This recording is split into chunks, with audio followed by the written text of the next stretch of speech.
Hello hi everyone, कैसे हैं आप सभी लोग। मैं उम्मीद करता हूं कि आप सभी लोग काफी अच्छे होंगे। मैं अभिषेक राव, रीजनिंग एजुकेटर, आप सभी लोगों के बीच में एक राव विद टॉपर्स हो। मैं बहुत ही स्पेशल गेस्ट आए हैं, मैं आप सभी लोगों को बता देता हूं। जिनका नाम पूजा, और जो अभी खुद ही एक्साइज इंस्पेक्टर है। और मैं आप सभी लोग बता देता हूँ एसएससी सीजन 2020 सिलेक्टेड हैं, जिनको एएसओ इन एएफएचक्यू रैंक मिली हुई है। तो आप सभी लोगों को बताऊंगा कि इनका कैसा सफर रहा। और मैं तो आप सभी लोगों को हमेशा मोटिवेट और हमेशा गाइड करता रहता हूँ, लेकिन आज मेरे साथ जो स्पेशल गेस्ट है वो खुद ही बताएंगे कि एक्चुअल एसएससी सीजीएल की किस तरीके से तैयारी की जाती है, उन्होंने कैसे पढ़ा। तो मैं आप सभी लोगों के बीच में मतलब कहीं ना कहीं टॉपर्स को लेकर आता हूँ, और आप सभी लोगों को कहीं ना कहीं कुछ स्ट्रेटजी शेयर करता हूँ, जिससे आप लोगों को कुछ ना कुछ इफेक्टिव रिजल्ट मिले। यहाँ पर मतलब जो भी सोच लाया जाता है वो बहुत ही रियल और जेन्युइन रहता है, जिससे आप सभी लोग को सीखने को मिले। और रियल में आप सभी लोग कहीं ना कहीं तैयारी कर रहे हैं तो आपको जरूरत होती है एक सही डायरेक्शन मिले। तो मैं सबसे पहले यही बोलूंगा, पूजा को सबसे पहले तो कॉन्ग्रेचुलेशन, आपने बहुत अच्छी रैंक आपको लेकर आए हैं, कहीं ना कहीं आपको पोस्ट भी काफी अच्छी मिली है। तो सबसे पहले मैं यही जानना चाहूंगा कि पूजा, आप अपने बारे में बताएं, फिर मैं बहुत सारे क्वेश्चन है फिर डिस्कस करेंगे।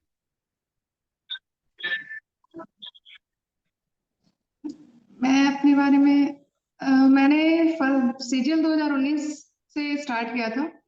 वो मेरा पहला अटेम्प्ट था। तो उससे मुझे सेंट्रल एक्साइज इंस्पेक्टर की पोस्ट मिली। बट मुझे मेरी मन की मतलब लोकेशन नहीं मिली, इसलिए मैंने दोबारा अटेम्प्ट किया 2020। तो उससे मुझे एएसओ इन एफएचक्यू मिला, तो उससे मुझे दिल्ली मिल जाएगी। अच्छा अच्छा। आई एम तो हैप्पी। मैं मतलब थोड़ा सा मतलब पर्सनल जानना चाहूंगा कि आप बिलोंग कहाँ से करते हैं, सबसे पहले मैं ये जानना चाहूंगा। मैं बिहार से बिलोंग करती हूँ। बिहार में नालंदा डिस्ट्रिक्ट, बिहार शरीफ। ओके मेरे पापा छोटे से मतलब बिजनेसमैन है। एक मिडिल क्लास फैमिली से बिलोंग करती हूँ। और ओके ओके। अ, अच्छा अच्छा। दो बहन एक तो भाई, छोटी सी फैमिली है हमारी। ओके, तो मतलब आपकी जो एजुकेशन बैकग्राउंड में देखूं, मतलब आप प्राइमरी एजुकेशन की बात करूं या टेंथ और ट्वेल्थ की भी बात करूं या ग्रेजुएशन की भी बात करूं, तो वो पूरी क्या आप मतलब कहीं ना कहीं मतलब बिहार में ही रहकर आपने पढ़ाई की है और कहीं पर मतलब ऐसा कुछ। तो आपने मतलब कहाँ से मतलब स्टडी की, ये कुछ बताइए मुझे। नहीं, सारी पढ़ाई अ, मैंने 10th 12th और ग्रेजुएशन बिहार से की है, अपने होम टाउन से की है। और 10th तक सीबीएसई रही हूँ। बाकी 11th 12th और ग्रेजुएशन मीडियम इंग्लिश आया, बट बोर्ड बिहार रहा, बिहार बोर्ड रहा। Okay okay. और तो फिर टू मतलब थाउजेंड आप फिफ्टीन में मेरी स्टार्टिंग आपने ग्रेजुएशन हो सीबीएसई गई बोर्ड से थी। पढ़े हो। हाँ, स्टार्टिंग मैंने सीबीएसई से करा था। ओके 10th तक ओके सीबीएसई से रही हूँ। ओके फिर ओके इंटर में बिहार बोर्ड। ओके। तो मैं ये समझ सकता हूँ कि आपकी इंग्लिश काफी अच्छी होगी, क्योंकि आपका बेसिक ही सीबीएसई बोर्ड से रहा है। तो कहीं ना कहीं आपका जो इंग्लिश सब्जेक्ट है वो काफी स्ट्रांग होगा। हाँ, वो सीबीएसई का एक ये है कि उनकी अंडरस्टैंडिंग और चीजों को, इंग्लिश को समझने की समझ विकसित हो जाती है सीबीएसई में। बट ग्रामेटिकल हमारा थोड़ा वो वीक होता है। ग्रामेटिकल पॉइंट वो कुछ कुछ मुझे पढ़ना पड़ा था ग्रामर के लिए, नहीं तो मैम की फॉलो करनी पड़ी। Okay okay. अच्छा, आपने ग्रेजुएशन में मतलब क्या किया है आपने। ग्रेजुएशन मेरा बैचलर इन बिजनेस मैनेजमेंट रहा है, वोकेशनल कोर्स था ये। Okay okay. अच्छा ठीक है। तो हाँ। कहीं ना कहीं एसएससी सीजीएल एक बहुत बड़ा एग्जाम, और कहीं ना कहीं हर एक स्ट्रीम के लोग यहाँ पर बैठते हैं। और चाहे वो टॉप इंजीनियरिंग कॉलेज के स्टूडेंट हो, कहीं से भी हो, कहीं ना कहीं एसएससी सीजीएल का एग्जाम देते हैं। तो सबसे पहला क्वेश्चन यही है कि आपके दिमाग में कैसे ख्याल आया कि एसएससी सीजीएल की तैयारी की जाए। ये आपकी ड्रीम जॉब है जो अभी आप वर्किंग में है, आप वाकई में एसएससी सीजीएल में ही जाना चाहते थे, कि आपने बस कॉम्पिटिटिव एग्जाम्स की तैयारी शुरू कर दी, जिससे आपने बस फॉर्म भर दिया एसएससी सीजीएल का, तो आपका एसएससी सीजीएल हो गया। नहीं, फर्स्ट पहले तो मुझे नहीं लगता था कि मैं सीजीएल क्रैक कर पाऊंगी। मुझे था कि बस कोई एक जॉब मुझे मिल जाए, एक सरकारी नौकरी लग जाए मेरी। मैं एमटीएस के भी फॉर्म भरती थी, एलडीसी के फॉर्म भरा था मैंने। बट जब मैंने स्टार्ट किया प्रिपरेशन, तो मुझे समझ में आया कि मैं सीजीएल निकाल सकती हूँ। प्री के बाद मुझे ये रियलाइज हुआ। और 2019 में कोविड के कारण जो डेट बढ़ गया, तो मौका मिल गया थोड़ा अपना प्रिपरेशन अच्छे से करने का। तो फिर मुझे लगा कि अंदर से विश्वास आया कि मैं सीरियल कर सकती हूँ। तो फिर मैथ्स वगैरह अच्छे से पढ़ना शुरू किया मैंने। मैथ्स में ओके अच्छा ओके। परफॉर्मेंस रहा तो सिलेक्शन हुआ। ओके। तो कहीं ना कहीं जैसे एसएससी सीजीएल की बात करें तो होता ना कि सबके पीछे होता है कि मुझे किसी ने गाइड किया, या फैमिली में किसी कोई मेंबर हो सकता है, या किसी टीचर ने गाइड किया। तो आपको एसएससी सीजीएल के बारे में किसने बताया कि आपको एसएससी सीजीएल की तैयारी करना चाहिए? ऐसा स्टूडेंट के लाइफ को तो मतलब अभी क्या है कि कहीं ना कहीं कुछ पता नहीं रहता है। कोई स्टार्टिंग फेज में कोई ना कोई जरूर आता है और बताता है कि आपको ऐसी तैयारी करना चाहिए, इससे मतलब बहुत अच्छी पोस्ट मिलेगी। तो आपका नजरिया क्या है, मतलब एसएससी सीजीएल ही क्यों ज्वाइन किया और एसएससी सीजीएल की ही क्यों तैयारी की? एक्चुअली सरकारी नौकरी लेना मेरा थोड़ा ड्रीम था वो, क्योंकि हमारे घर में सरकारी नौकरी का थोड़ा, यूपी बिहार में ये ज्यादा होता है कि सरकारी नौकरी राइट। आप ले लो तो आपकी लाइफ स्टेबल है, सेट है, अच्छी है। तो फिर और फिर घर की कंडीशन भी मैंने देखी कि अच्छी नहीं थी उस समय, मतलब मम्मी को थोड़ा कैंसर हो गया था, तो फैमिली राइट। कंडीशन भी अच्छी नहीं थी। तो मुझे लगा कि एक सरकारी नौकरी घर में होनी चाहिए, तो मैंने एफर्ट किया। फिर सीजीएल के लिए मुझे किसी ने बताया नहीं था, ना ही मेरे फैमिली में कोई है सीजीएल पे। मैं फर्स्ट ही हूँ सीजीएल के पोस्ट पे, 46 ग्रेड पे। बट जब कोचिंग वगैरह ज्वाइन किया मैंने, तो मुझे पता चला कि सीजीएल कोई एग्जाम होता है जिसमें अच्छी खासी सैलरी मिलती है, और अच्छे अच्छे पोस्ट होते हैं इसमें, आप ऑफिसर बन सकते हो। तो फिर मेरा मतलब वो पैशन, मैं मतलब इस फील्ड को लेके, मतलब इस चीज को लेके मैं पैशनेट हो गई कि मुझे ये करना है। तो ओके। ओके। फिर मैं एमटीएस एलडीसी के साथ साथ मैंने सीजीएल की प्रिपरेशन पे ज्यादा फोकस किया। ओके। ओके। नहीं, काफी अच्छी पोस्ट मिली और आपको कहीं ना कहीं एसएससी सीजीएल क्रैक करना एक अपने आप में बड़ी बात है। तो मैं अब ये जानना चाहूंगा कि आपका जो 2019 था वो फर्स्ट अटेम्प्ट था, आपने जैसा कि वो बताया कि 2019 जो है आपका फर्स्ट अटेम्प्ट था ना? हाँ जी, वो मेरा फर्स्ट अटेम्प्ट था और आपको 2019 में, फर्स्ट क्योंकि अटेम्प्ट में ही 16 सफलता में मिल गई? हमारी फैमिली की थोड़ी कंडीशन खराब हो गई थी। हाँ, फर्स्ट अटेम्प्ट में ही मुझे एक साइड इंस्पेक्टर की पोस्ट मिल गई। लोकेशन के कारण मुझे दोबारा अटेम्प्ट देना पड़ा। पोस्ट वो भी, ये भी अच्छी है, मुझे ये पोस्ट भी पसंद है, बट लोकेशन दिल्ली नहीं मिलती, इसलिए मैंने ऐसा प्रीफर किया कि मुझे लोकेशन भी मिल जाए, पोस्ट भी अच्छी मिल जाए। तो अच्छा, तो मैं इसी पोस्ट पर मतलब बात करना चाहूंगा कि आपको जो अभी एएसओ एएफएचक्यू मिला हुआ है, या आप इससे खुश हैं? मतलब आप वाकई में मतलब आपकी ये जो प्रेफरेंस है या आपको जो पोस्ट मिली, ये इससे आप वाकई में खुश हैं, या आप आगे फिर दोगे कि मुझे मतलब और देना है, आगे जाके फिर पोस्ट चेंज करोगे क्या, इस तरीके से कुछ आपका नजरिया तो नहीं है ऐसा कुछ? नहीं, मैं मेरा ये, हाँ, मेरा फर्स्ट प्रेफरेंस एमईए था, सेकंड सीएसएस था, एंड थर्ड में एएफएचक्यू था। तो सीएसएस मेरा 3 मार्क्स से रह गया, और एएफएच एमईए तो मिलने से वो नहीं मिलता मुझे, वो काफी हाई कट ऑफ जाती है उसकी। तो एएसओ मेरा मतलब ड्रीम पोस्ट ही था, क्योंकि एक गर्ल्स के लिए एएसओ अच्छी जॉब मानी जाती है, वर्क लाइफ बैलेंस, स्टेबिलिटी बनी रहती है। तो मुझे ये बेस्ट लगा अपने लिए, और मैं खुश हूँ इस चीज से। मैं अब नेक्स्ट अटेम्प्ट नहीं लूंगी, मैं यूपीएससी की प्रिपरेशन कर रही हूँ, उसी में कंटिन्यू करूंगी। ओके। ओके। हाँ, कहीं ना कहीं एक क्वेश्चन होता है कि गर्ल्स के लिए सबसे अच्छी पोस्ट क्या है एसएससी सीजीएल में, बहुत से स्टूडेंट्स को कमेंट करके पूछते रहते हैं। तो आपके नजरिया क्या है, आप क्या सजेशन देना चाहोगे?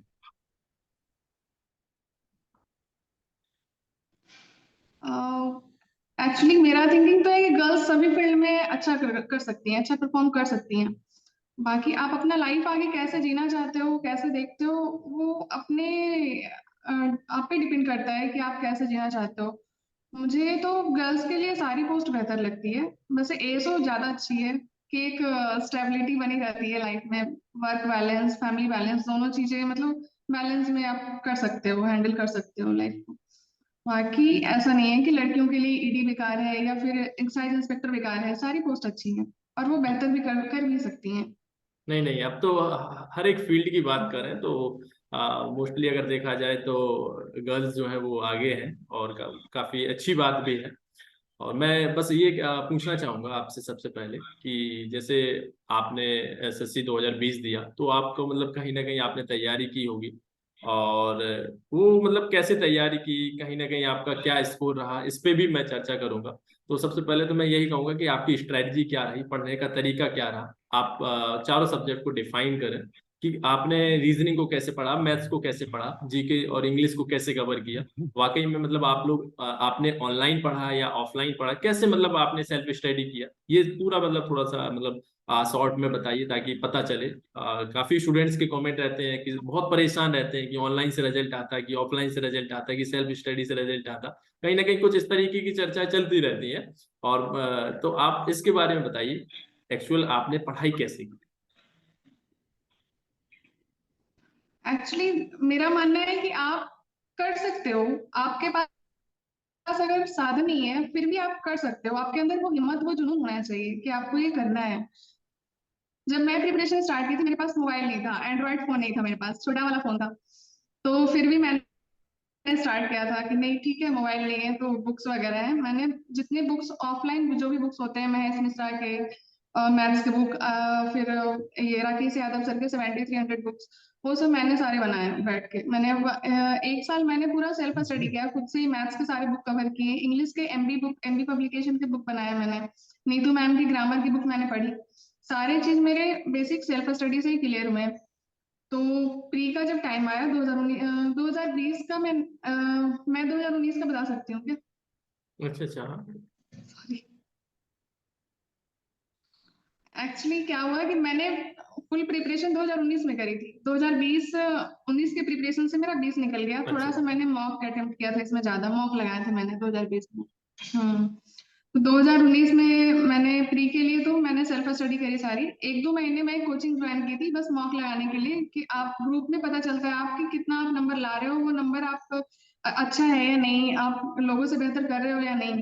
वो चीजों के लिए मैंने कोचिंग ज्वाइन करी थी। तो क्लास में आप हमेशा आगे रहने की कोशिश करती थी कि अच्छे नंबर आए मेरे प्री में।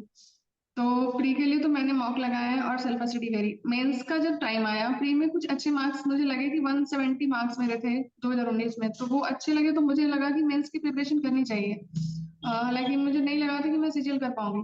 तो मैंने फिर मेंस की तैयारी शुरू की। तो उसमें मैंने एक कोर्स लिया था ऑनलाइन। वो गगन सर का कोर्स था। 3 3 महीने का क्रैश कोर्स था, प्रैक्टिस बैच था वो। तो उससे मुझे काफी हेल्प मिली थी। मैं उस कोर्स को मैंने काफी अच्छे से 2 3 बार रिपीट करके पढ़ा था, और डेट आगे बढ़ जाने के कारण मुझे और टाइम मिल गया था पढ़ने का। तो मैथ्स का तो मेरा कोई बेसिक खास क्लियर मैंने प्री के पहले नहीं किया था। तो उस ऑनलाइन कोर्स से मैंने काफी मतलब अपना इम्प्रूव किया मैथ, एडवांस मैथ, ज्योमेट्री, ये सब कुछ मैंने ऑनलाइन करके ऑनलाइन परचेज किया था गगन सर का, उससे मैंने कंप्लीट किया। और इंग्लिश के लिए मैंने नीतू मैम की बुक पढ़ी है। इंग्लिश के लिए मैंने कोई कोचिंग नहीं किया।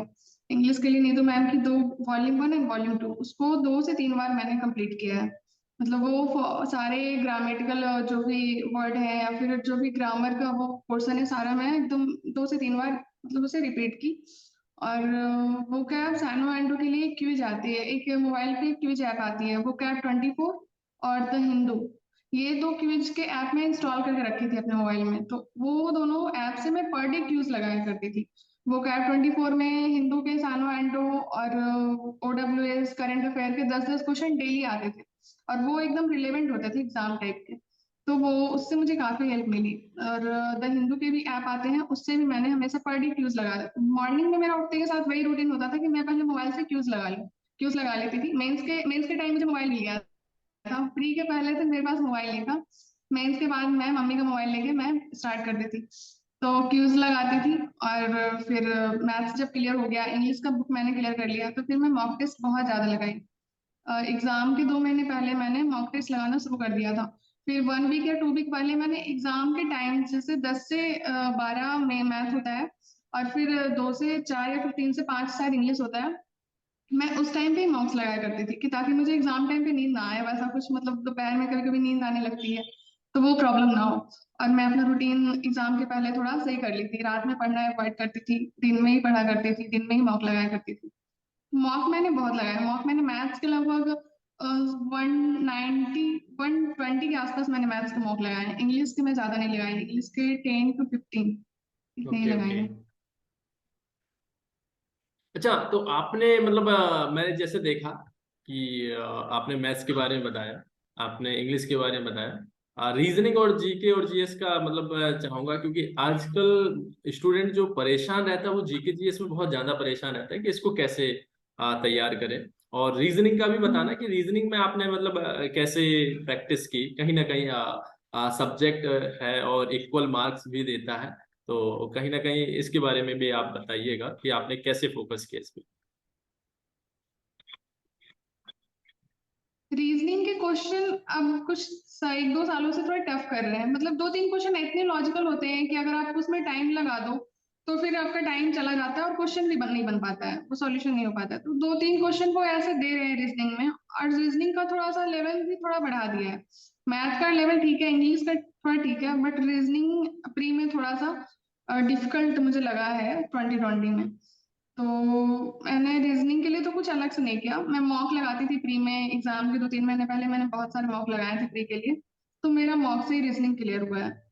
जो ओके। क्वेश्चन जो लॉजिक मुझे सही लगता था कि ये क्वेश्चन एग्जाम में आ सकता है या फिर जो, तो उसे मैं मतलब रिपीट करती थी, रिवाइज करती थी हमेशा कि ये क्वेश्चन छूटे ना, अगर इस तरह से कुछ आए। कुछ पैटर्न हमेशा रिपीट होते हैं रीजनिंग में, तो वो आपको हमेशा हेल्पफुल होते हैं कि नहीं ऐसे ही होगा, वो पता चल जाता है। तो रीजनिंग के लिए मैंने कुछ किया नहीं। जीके के लिए मैं यूट्यूब से पढ़ी हूँ। जीके के लिए करंट अफेयर मैंने 6 मंथ के कंप्लीट किए सारे, और स्टैटिक भी जीके से कंप्लीट की हूँ, और स्टैटिक जीके और प्रीवियस ईयर के जीके, और कुछ लूसेंट बुक पढ़ा है मैंने। लूसेंट पूरा नहीं पढ़ा है मैंने, उसका हिस्ट्री पढ़ा है थोड़ा बहुत, ज्योग्राफी पढ़ा है बस। ओके। तो जैसे कि मैं मतलब पूरा समझ पाया हूँ कि तो मोस्टली जीके आपने रीजनिंग में मार्केट से बुक खरीद कर आपने स्टडी की, राइट? फिर आपको लगा कि मुझे यहाँ पर जरूरत है, तब हाँ आपने मैथ्स के लिए स्पेशल एक कोर्स लिया, ऑनलाइन कोर्स, जिससे आपको काफी हेल्प मिली। मतलब हाँ मैं तो सबसे बड़ी बात ये हाँ मानना चाहूंगा कि आजकल स्टूडेंट्स के पास बहुत ज्यादा रिसोर्सेस है, होते हुए भी कहीं ना कहीं बोलते रहते हैं कि सर मेरे पास अभी ऐसा नहीं कर पा रहा हूँ, मेरे पास टाइम नहीं है। आपने मतलब बिना मोबाइल के तैयारी कर ली, और इस वक्त कहीं ना कहीं बहुत बड़ी बात है। और आपका जैसे कि मैं एक पॉइंट भी सुन पाया था कि आपने मतलब कहीं ना कहीं बहुत ज्यादा स्ट्रगल रहा आपकी लाइफ में, आपकी फैमिली में भी देखा जाए तो मतलब कैसे आपने मैनेज किया। मैं तो मतलब काफी शॉक्ड हूँ। और आप अच्छी रैंक भी लेकर आए, अच्छी पोस्ट भी मिली। तो इसके बारे में बताइए, आपने कैसे मैनेज किया, किस तरीके से आप करते थे मैनेज, आप फैमिली में रह के आपने स्टडी कैसे की? हाँ, मैंने सारी स्टडी अपने घर पे रख की हूँ, और बीच में पढ़ाई छूटने के कारण मुझे लगा कि मैं शायद इंडिपेंडेंट नहीं बन पाऊँ, मेरा ड्रीम पूरा ना हो, एक जॉब सरकारी नौकरी लेने की इच्छा मेरी पूरी ना हो। बट फैमिली के सपोर्ट से मैं 2019 में अपनी पढ़ाई फिर से स्टार्ट की तैयारी। बीच में पढ़ाई छूटी थी, मैंने रीजन बताया है कि कैंसर हो गया था मम्मी को, तो फिर रह के थोड़ी सी पढ़ाई में मुझे डिस्टरबेंस हो रही थी, काम वाम थोड़े घर पे हो जाते हैं, फैमिली के बीच में थोड़ी सी पढ़ाई में दिक्कत होती है। मेरा तो घर पे अपना एक रूम मैंने रखा था सेट की, वो रूम में मैं सिर्फ रहूंगी, मेरी पढ़ाई होगी। जब एग्जाम का टाइम आता था तो मैं रात रात भर पढ़ती थी। थोड़ा सा ऐसा होता था, 1-2 महीने पहले मैं रात रात में अपना मेरा रूम होता था, मैं उसी में पढ़ती थी। फिर दो एग्जाम के 2 महीने पहले मैंने लाइब्रेरी भी ज्वाइन किया था। 2 से 3 महीने मैंने मेंस के एग्जाम के 2-3 महीने पहले मैंने लाइब्रेरी ज्वाइन की थी। वहां मैं 9 बजे से 4 बजे तक कंटिन्यू, 4 से 5 तक कंटिन्यू लाइब्रेरी में पढ़ाई करती थी। और फिर घर आके फिर रात में थोड़ी बहुत पढ़ाई होती थी। फिर सुबह से फिर वही लाइब्रेरी, ज्यादातर 2-3 महीने मेरी पढ़ाई लाइब्रेरी में हुई है। और ओके। घर पे भी हुई है, तो घर पे हमारा एक रूम होता था, मैं उसमें पढ़ाई करती थी। तो आपकी अभी फैमिली में कौन कौन है, मैं ये थोड़ा मम्मी सा पापा, जानना चाहूंगा। मेरी फैमिली में मम्मी है, पापा है, और मेरी छोटी बहन है, छोटा भाई है। ओके। तो मतलब आप फैमिली में सबसे बड़े हैं? हाँ जी, मैं बड़ी हूँ। Okay okay. तो कहीं ना कहीं अब तो आपको जॉब भी मिल गई है, तो आप कहीं ना कहीं एक अपनी रिस्पॉन्सिबिलिटी निभा भी रहे होंगे अपने भाई बहन को कहीं ना कहीं अच्छे तरीके से पढ़ाइए, ताकि वो और भी अच्छी पोस्ट पर जा सके, मैं तो यही कहूँगा। और सबसे पहली बात, अभी जैसे बात करें 2022 का अभी हाल फिलहाल एग्जाम चल रहा है, तो अभी देखा जा रहा है कि मैथ्स काफी इजी आ रहा है। आपने अगर देखा हो, आपने अगर थोड़ा सा इस पर स्टडी किया हो, कि अभी 2022 में जो अभी पेपर हो रहा है उसमें सुना जा रहा है कि मैथ्स काफी इजी आ रहा है, ऐसा क्वेश्चन मतलब उम्मीद भी नहीं किया था। तो मतलब आप इसके बारे में क्या बोलना चाहोगे? मुझे तो ऐसा लगता है कि वही सब टॉपिक होते हैं, वही सब क्वेश्चंस आते हैं। ये तो एक मिथ है कि बहुत मतलब एसएससी सीजीएल बहुत ही बड़ा एग्जाम है, इसको क्रैक करना, जिसकी मैथ बहुत अच्छी होगी बेसिक से, जिसकी इंग्लिश बहुत अच्छी होगी, वही क्रैक कर सकता है। क्या आपका क्या नजरिया है? मतलब ऐसा मतलब बहुत लोग बोलते हैं, आप इसके बारे में क्या बोलना चाहोगे? ये जरूरी नहीं है कि आप हर जगह पे टॉपर रहो तभी आप एसएससी सीजीएल क्रैक कर सकते सकते हो, या फिर आप बहुत ज्यादा ब्रिलियंट माइंड स्कॉलर रहे हो, बहुत तेज रहे हो हर चीज में पढ़ाई में, तो आप निकाल सकते हो। ये बिल्कुल ये एक मिथ है। आप किस तरीके से पढ़ाई करते हो, आप कितना टाइम देते हो, आप कैसे चीजों को समझते हो। एग्जाम में क्वेश्चन ड्यूरेबल आते हैं, बनने वाले ही आते हैं। आप कितना टाइम दे रहे हो, किसी क्वेश्चन में आप अटक जाते हो तो आप काफी ईगो पे ले लेते हो। मैथ्स का कई क्वेश्चन होता है कि हमें ईगो पे ले लेते हैं कि वो क्वेश्चन बन क्यों नहीं रहा है, मुझे बनाना है, तो उसमें टाइम वेस्ट हो जाता है। कई क्वेश्चन स्किप करने वाले भी होते हैं, आपको देखते के साथ समझना होगा कि ये क्वेश्चन नहीं बनेंगे, हमें स्किप करना चाहिए, क्योंकि उससे हमारा टाइम सेव होता है। तो स्किप करना भी आना चाहिए मैथ्स में। तो मैं कहूंगी कि स्किप करना आना ही चाहिए। उस क्वेश्चन को आप लास्ट में देखो, आप फर्स्ट में उसे अटेम्प्ट नहीं कर सकते जो क्वेश्चन में टाइम लग रहा है। तो मैं वही कहूंगी कि आप प्री में, अगर आप प्री देने जा रहे हो तो आप 2 राउंड लेके चलो। फर्स्ट राउंड में आप 45 मिनट तक आप एक राउंड लगा लो, कंप्लीट कर लो, जो बन रहे हैं सारे बनाते चलो। और फिर 15 मिनट रखो जिसमें कुछ कुछ क्वेश्चन रह गए हैं, जीके को हो, कुछ कंफ्यूजन हो, या फिर कुछ मैथ्स को हो जो बन नहीं रहे, कैलकुलेटिव है, तो आप उसमें 15 मिनट्स टाइम दो, तो वो हो जाएंगे। आप एक ही बार सारे क्वेश्चन नहीं लेके चल सकते हो, कुछ टफ होते हैं जिनको स्किप करना जरूरी होता है, वो लास्ट मिनट पे हम कर सकते हैं। ओके। तो कहीं ना कहीं मतलब आपका एक कहना ये है कि जब आप किसी मतलब एग्जाम में बैठते हैं एसएससी सीजीएल को, तो समय बहुत कम रहता है। तो आपको मतलब एक ये समझना है कि सबसे पहले आपको इजी क्वेश्चंस पे जाना है, जो आपको वाकई में लग रहा है कि हम इस क्वेश्चन को बना सकते हैं। आफ्टर आप हम्म। लोगों को जाना है जिसमें लगता है कि मैं इसमें कुछ क्वेश्चन को सॉल्व करते टाइम फंस सकता हूँ, या मुझे थोड़ा सा मतलब इसमें लग रहा है कि ये क्वेश्चन नहीं बन पाएगा, तो वो लास्ट के मिनट में आप देख सकते हैं। और अच्छा, मैं ये जानना चाहूंगा कि बहुत से स्टूडेंट जो होते हैं वो एग्जाम देने जाते हैं तो मतलब बहुत काफी परेशान से रहते हैं, अब क्या होगा पता नहीं, इतना तैयारी की। ये मतलब ऐसा फील आपको भी होता था कि आप एग्जाम जाते थे तो कहीं एक डर बैठा रहता है कि कैसा एग्जाम होगा कैसा नहीं होगा। तो कहीं ना कहीं आप भी नर्वस होते थे, या आप अगर होते तो अपने आप को कैसे समझाते थे? तो आप अभी 2022 वालों को क्या संदेश देना चाहोगे? देखिए, नर्वसनेस तो होती है आपको, क्योंकि एसएससी एक लंबा प्रोसेस है, 4 साल लेता है कंप्लीट कराने में। अगर फर्स्ट अटेम्प्ट में नहीं निकला तो सेकंड अटेम्प्ट लेना, पढ़ने का भी मन कम होने लगता है ज्यादा। फिर आप फर्स्ट अटेम्प्ट निकालो, ये बेस्ट है। तो नर्वसनेस तो होती है एग्जाम के टाइम पे, थोड़ा सा वो होता है कि आप अच्छा कर लो, तो उससे ओवरकम किया जा सकता है। आप अब इसे आप फैमिली से आप बात करो। मेरे लिए तो मेरी फैमिली, मेरी मम्मा, वो सपोर्ट सिस्टम थी मेरे लिए। मैं मम्मी से अच्छे से बात करके जाती थी, थोड़ा सा रिलैक्स, थोड़ा माइंड करके जाती थी। और बाकी डरना नहीं है, एग्जाम है, आप कर सकते हो। आप अपने अंदर कॉन्फिडेंस रखो कि आप कर सकते हो, तो वो एक पॉजिटिव फीलिंग लेके जाओ और अच्छा करो। नर्वसनेस आएगी, थोड़ा सा डर लगेगा, बट उससे ओवरकम भी आप ही को करना है, उससे आप ही को जीतना है। Right, right. तो वही है कि अगर मैं भी बोलना चाहूंगा कि जो 2022 में अभी कुछ लोगों का तो एग्जाम हो गया, लेकिन जिनका अभी एग्जाम है, यही बोलना चाहूंगा कि अगर आपको लग रहा है कि मतलब कैसा होगा एग्जाम, और आपने बहुत अच्छी तैयारी की, तो सबसे पहला, अगर आपने बहुत अच्छी तैयारी की तो मतलब ये नहीं लगना चाहिए कि कैसा होगा। ठीक है, आपने तैयारी की, आपने मेहनत की, तो अच्छा ही होगा।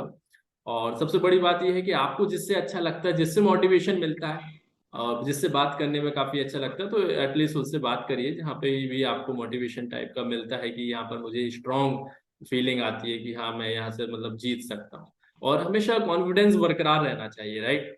और अब मैं थोड़ा सा एक क्वेश्चन ये भी पूछना चाहूंगा कि हम्म। अभी आप वर्किंग में हैं, आपको कैसा फील हो रहा है, कैसा लग रहा है? जिस दिन मतलब रिजल्ट आता है उस दिन कैसा फील होता है? जिस दिन स्ट्रगल करते हैं उस टाइम तो समझ सकता हूँ कि स्टूडेंट लाइफ में बहुत ज्यादा स्ट्रगल रहते हैं, कहीं ना कहीं परेशान रहते हैं, लेकिन जिस दिन रिजल्ट आता है उस दिन कैसा फील होता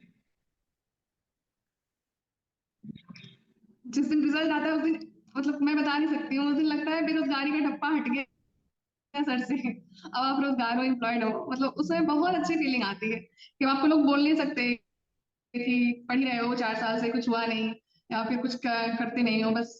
मतलब फिर सुनना, हाँ, मतलब फिर आपकी लाइफ थोड़ी चेंज हो जाती है, फिर लोग आपको रिस्पेक्ट की नजर से देखते हैं। जब रिजल्ट आता है तो मतलब फीलिंग बहुत अच्छी होती है। मुझे तो बहुत अच्छा फील हुआ। मैं मतलब मैं बता नहीं सकती हूँ, मुझे लगा, मैंने अपना जब लिस्ट में नाम देखा तो फिर मुझे बहुत खुशी हुई, मैंने मम्मी पापा को प्रणाम किया। है? अच्छा, अच्छा, अच्छा।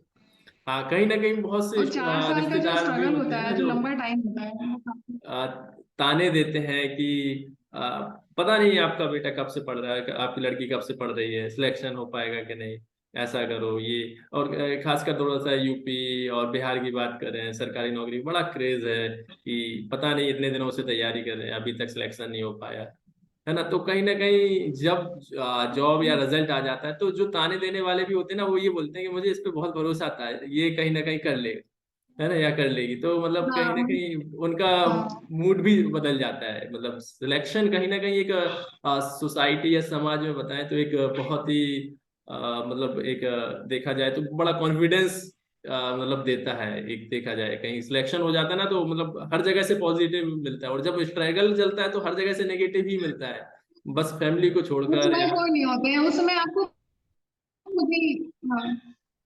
और जब स्ट्रगल चलता है, जब तैयारी चलती है, उसमें आपको हिम्मत रखना पड़ता है। आपको बहुत लोग, दुनिया लोग बोलेंगे समाज में, अब लड़कियां हैं तो उन्हें बोलेंगे शादी करा दो, शादी की प्रेशर रहती है हम पे। लेकिन राइट। फिर भी आपको अपने अंदर हिम्मत रखना है, आपको अपने अंदर विश्वास रखना है कि नहीं, मैं कर सकती हूँ और मेरे से हो जाएगा ये, आप कर लोगे।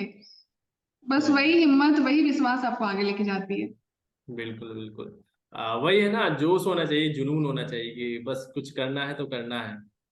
अगर हो सकता है कि मैंने काफी स्टूडेंट्स को हम्म। देखा कि स्टार्टिंग फेज में उन्हें काफी नेगेटिव रिजल्ट देखने को मिलता है, वो तैयारी करते हैं लेकिन जरूरी नहीं कि सभी का फर्स्ट अटेम्प्ट में हो, लेकिन लगे रहने से बहुत चीजें मिल जाती हैं। और मैं तो यही कहूंगा कि कॉन्फिडेंस रखें। लगे रहने से जिनका वो हो जाता है आप। हाँ। जिनका अभी एग्जाम है हाल फिलहाल, वो कहीं ना कहीं अभी आप फर्स्ट कॉन्फिडेंस की बहुत अटेम्प्ट। जरूरत है उन्हें। तो बस यही है कि मैं तो यही कहूंगा कि कॉन्फिडेंस बना के रखें। हमारे साथ जिस तरीके से टॉपर्स कनेक्ट हैं, मैं चाहूंगा कि अभी जो 2022 में अभी एग्जाम दे रहे हैं उनका भी सिलेक्शन हो, वो भी यहाँ पर आए और मेरे साथ कुछ अपनी टिप्स एंड स्ट्रेटजी शेयर करें, ताकि कहीं ना कहीं मतलब जब सिलेक्ट, देखो यहाँ पर तभी आ सकते हैं ना जब सिलेक्शन हो जाएगा और स्ट्रेटजी शेयर करना है। तो कहीं ना कहीं जब सिलेक्शन लेना पड़ेगा ना अपनी स्ट्रेटजी को बताने के लिए, तो एक सिलेक्शन होने के बाद ही सुना जाता है कि हाँ, अगर आपने सिलेक्शन ले लिया तो आप अपने पढ़ाई का रूटीन क्या रहा, स्ट्रेटजी क्या रही, वाकई में काफी इफेक्टिव आपने तैयारी की होगी।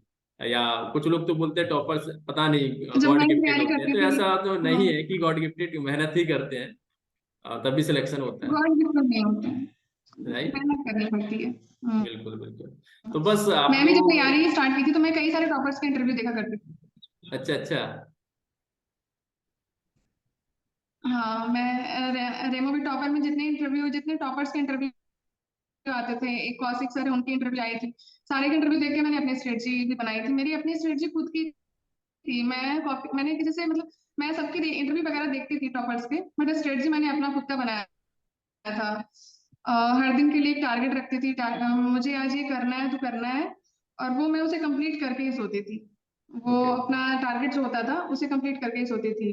और टॉपर्स के इंटरव्यू तो मैंने कई सारे देखे हैं। चलिए, बहुत अच्छी बात है। आप मेरे साथ यहाँ पर कनेक्ट हुए और आपने बहुत कुछ बताया, इफेक्टिव स्ट्रेटजी भी शेयर की। और कहीं ना कहीं इससे जो भी बिगनर हैं या अभी आने वाले टाइम पे कुछ लोग एसएससी, होता है कि ग्रेजुएशन करने के बाद वो कहीं ना कहीं एसएससी सीजीएल की तैयारी करना चाहते हैं, और उन्हें भी कुछ कहीं ना कहीं पता चलेगा कि वो किस तरीके से तैयारी करें, एक्चुअल रियल लाइफ में पढ़ते कैसे हैं। और सेल्फ स्टडी से भी एसएससी सीजीएल निकाला जा सकता है, जरूरी नहीं कि बहुत कोर्सेज वगैरह आप लोगों को खरीदने पड़ेंगे या कुछ ऐसा नहीं है। आपके पास जो भी मार्केट में अवेलेबल है, जितनी भी रिसोर्सेज हैं, कम रिसोर्सेज भी आप एसएससी सीजीएल निकाल सकते हैं। तो बस मैं तो आपको भी यही बोलूंगा कि आप भी बस अपने लाइफ में काफी आगे बढ़ते रहें, और अपने एसएससी एस्पिरेंट को भी बोलना चाहूंगा कि वो भी काफी अच्छा करें और उनका भी सिलेक्शन। आप लास्ट संदेश क्या देना चाहेंगे? बस इतना ही रखते हैं आज के लिए। आप क्या बोलना चाहेंगे लास्ट में? मैं 2022 में जो भी दे रहे हैं स्टूडेंट, उनको मैं ऑल द बेस्ट कहूंगी। आपका हिम्मत रखिए, नर्वस ना हो, अच्छे से एग्जाम दे। और मेन प्री खत्म होते ही आप मेंस की तैयारी स्टार्ट कर दें, और ज्यादा से ज्यादा मॉक्स लगाएं। मॉक्स से ही सिलेक्शन होता है, ज्यादा चांसेस मॉक्स के, मॉक्स बहुत लगाने चाहिए। मैं ओके। ये बोलूंगी, all the best to all okay. The okay, thank future. You.